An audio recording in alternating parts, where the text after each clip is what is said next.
चंड कौशिक सर्प की कहानी। ज्ञान की खोज में महावीर नंगे पांव एक स्थान से दूसरे स्थान विचरण करते हुए घनघोर तपस्या कर रहे थे। एक बार वह स्वयंभी नगर जा रहे थे, जिसका रास्ता एक घने जंगल से होकर गुजरता था, जिसमें चंड कौशिक नाम का एक भयंकर सर्प रहता था। उस सर्प के बारे में प्रसिद्ध था कि वह सदा क्रोध में रहता था और उसके देखने मात्र से ही पक्षी, जानवर या इंसान मृत हो जाते थे। जब महावीर उस जंगल की ओर बढ़े तो गांव वालों ने उन्हें चंड कौशिक के बारे में बताया और उधर ना जाने का निवेदन किया।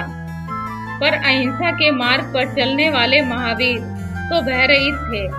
उन्हें किसी के प्रति नफरत नहीं थी और वह डर और नफरत को स्वयं के प्रति हिंसा मानते थे। उनके चेहरे पर एक तेज था और वह साक्षात करुणा की मूर्ति थे। उन्होंने गांव वालों को समझाया कि वे भयभीत ना हो और जंगल में प्रवेश कर गए। कुछ देर चलने के बाद जंगल की हरियाली क्षीण पड़ने लगी और भूमि बंजर नजर आने लगी।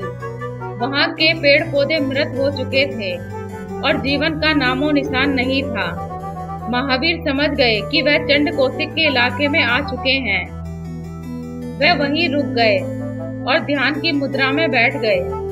महावीर के हृदय से प्रत्येक जीव के कल्याण के लिए शांति और करुणा बह रही थी। महावीर की आहट सुन चंड कौशिक फौरन सतर्क हो गया और अपने बिल से बाहर निकला। महावीर को देखते ही वह क्रोध से लाल हो गया और मन ही मन सोचा कि इस तुच्छ मनुष्य की यहाँ तक आने की हिम्मत कैसे हुई। वह महावीर की ओर अपना फन ऊंचा कर फुफकारने लगा, हिस हिस।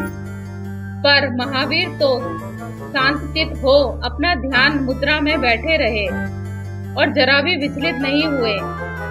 यह देख चंड कौशिक और भी क्रोधित हो गया और उनकी ओर बढ़ते हुए अपना फन हिलाने लगा। महावीर अभी भी शांति से बैठे रहे और ना भागने की कोशिश की और ना ही भयभीत हुए। सर्प का क्रोध बढ़ता ही जा रहा था। उसने फौरन अपना जहर महावीर के ऊपर उड़ेल दिया। पर ये क्या, महावीर तो अभी भी ध्यान मगन थे। उस घटक विष का उन पर कोई असर नहीं हो रहा था। चंड कौशिक को विश्वास नहीं हो रहा था कि कोई मनुष्य उसके विष से बच सकता है। वह बिजली की गति से आगे बढ़ा और महावीर के अंगूठे में अपने दांत गाड़ दिए। पर ये क्या, महावीर अभी भी ध्यान मगन थे और उनके अंगूठे से खून की जगह दूध बह रहा था। अब महावीर ने अपनी आंखें खोली। वह शांत थे। उनके मुख पर ना कोई भय था ना ही क्रोध। वह चंड कौशिक की आंखों में देखते हुए बोले, उठो उठो चंड कौशिक, सोचो तुम क्या कर रहे हो। उनकी वाणी में प्रेम और स्नेह था। चंड कौशिक ने इससे पहले कभी इतना निर्भय और वात्सल्यपूर्ण प्राणी नहीं देखा था। वह शांत हो गया।